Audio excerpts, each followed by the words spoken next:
কাজে আমরা গিয়ে থামিয়েছি যে ভাই এখন সরকারকে একটু স্থিতিশীল হতে দেন, একটা নতুন জায়গায় এসে সেটেল ডাউন হতে সময় লাগবে, একটু ধৈর্য ধরেন। আমরা কিন্তু সরকারের পক্ষে অ্যাডভোকেসি বা ওকালতি যেটা বলে সেই ওকালতি করেছি, কারণ ওই বিএনপির ভারপ্রাপ্ত চেয়ারম্যান জনাব তারেক রহমান যেটি বলছিলেন যে এই সরকার আমাদের সরকার, এই সরকারের ব্যর্থতা মানে আমাদের ব্যর্থতা, সুতরাং এই সরকারকে ব্যর্থ হতে দেয়া যাবে না।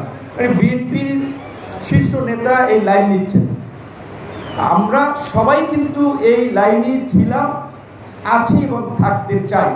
কিন্তু সরকারের কিছু কর্মকাণ্ডে সরকারের লাইন নিয়ে আসলে অনেকের মধ্যে সন্দেহ সংশয় তৈরি হয়েছে, যার ফলে আজকে কেউ কেউ বলছে মার্চের মধ্যে ইলেকশন দেন, দ্রুত ইলেকশন দেন।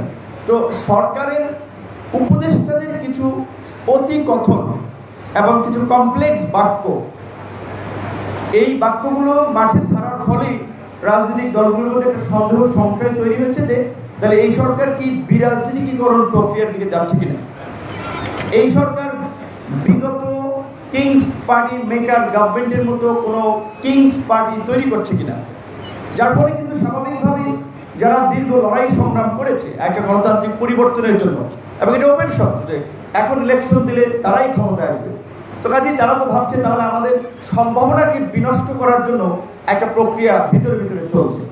তার জন্য সরকারকে তার অবস্থান এবং কর্মকাণ্ড পরিষ্কার করতে হবে। এই যে 2 দফায় উপদেষ্টা নিয়োগ করা হলো, এটিকে রাজনৈতিক দলের মতামত না নেন, একটা ডায়লগ তো করতে পারতেন যে ভাই আমরা উপদেষ্টা পরিষদ বাড়াতে চাই, আপনাদের ওপিনিয়নটা দেন। আপনি কারো তালিকা থেকে নাম না নেন, সমস্ত পলিটিক্যাল পার্টিগুলোর সাথে বসে তো বলতে পারতেন যে আপনারা 5 জন করে নাম দেন, আমরা আলোচনা করে উপদেষ্টা প্যানেল ঠিক করি। আপনি তো নাম চান নাই, আপনি যেমন খুশি তেমন সাধারণ উপদেষ্টা পরিষদ সাজিয়েছেন।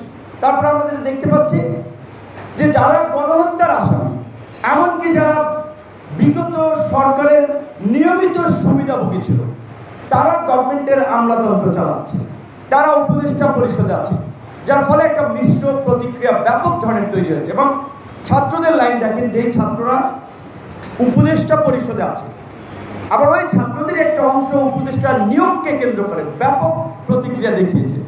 তাহলে কি ছাত্ররা জানে না নাকি জেনে বিরোধিতা করছে? এক কমপ্লেক্স সিচুয়েশন তৈরি হচ্ছে, তার রাজনৈতিক দলগুলোর মধ্যে তো আরো জটিল পরিস্থিতি তৈরি হবে। তো তারপরেও যেটা আমি মনে করি যে আমাদের জাহাঙ্গীরনগর বিশ্ববিদ্যালয়ের সম্মানিত শিক্ষক যে কথা বলেছেন, সেই জায়গা থেকে আমাদের একটু ভাবতে হয় যে সরকারের সমালোচনা আমরা করতে পারি, অনেক কাজ সরকারকে যদি আমরা এই টেবিলে যারা আছি যদি বলি যে এটা হবে না, সরকারের দুঃসাহস নাই সেটা করার, আমাদের সেই সক্ষমতা আছে, আমাদের কথা শুনতে সরকার বাধ্য। কারণ সরকার জানে যে আমাদের আন্দোলন সংগ্রামের ফলে তারা ওখানে বসে আছে, সুতরাং আমাদের সেন্টিমেন্টের বাইরে গিয়ে 1 ইঞ্চিও তারা পথ চলতে পারবে না যদি আমরা ইউনাইটেড থাকি।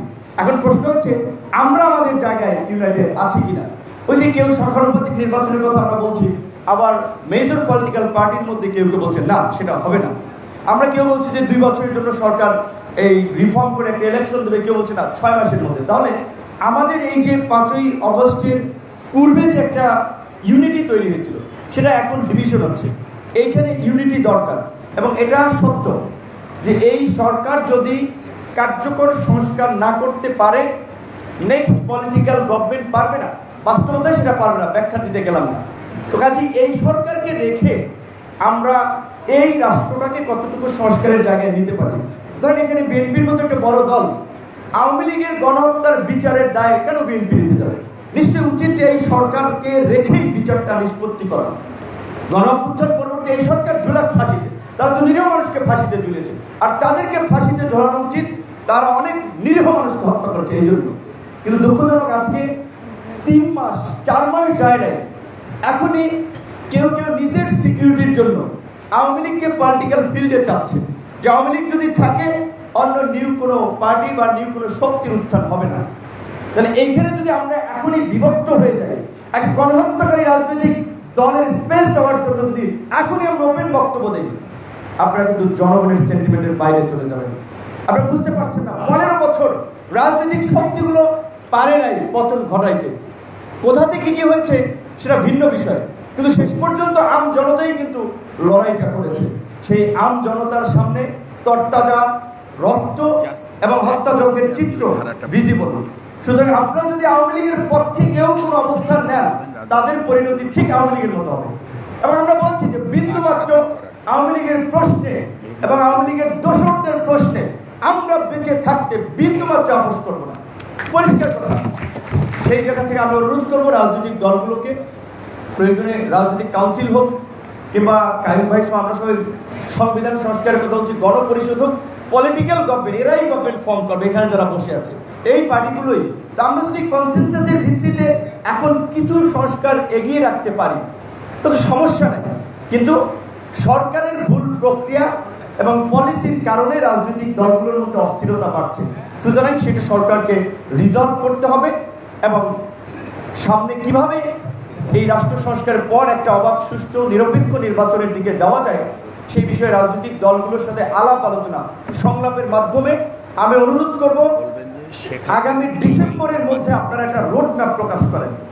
আপনারা একটা রোড ম্যাপ দেন, 1 বছর সময়ের আলোকে একটা রোড ম্যাপ দেন, তারপরে আপনাদের প্লাসমেন্টের সময় লাগলে তো দিবে, কিন্তু আপনারা কেন লুকোচুরি করছেন, কেন সাপ লুলু ফেলছেন? তো সরকার প্রতি আমাদের এটা আবেদন থাকবে, আমরা আপনাদের বিরুদ্ধে আমাদের বদ্দা এই যে সুব্রত চৌধুরী দ্বারা যেটা বলেছেন, প্রয়োজনে রাস্তায় নামবো, আমরা রাস্তায় নামতে চাই না, আন্দোলন করতে চাই না, সব ধরনের সহযোগিতা আপনাদেরকে করতে চাই, কিন্তু আপনারা আলাপ আলোচনার মাধ্যমে যা করেন, যেই দিকে যান, যেই পদক্ষেপ নেন, আলাপ আলোচনার মাধ্যমে নেন, এটাই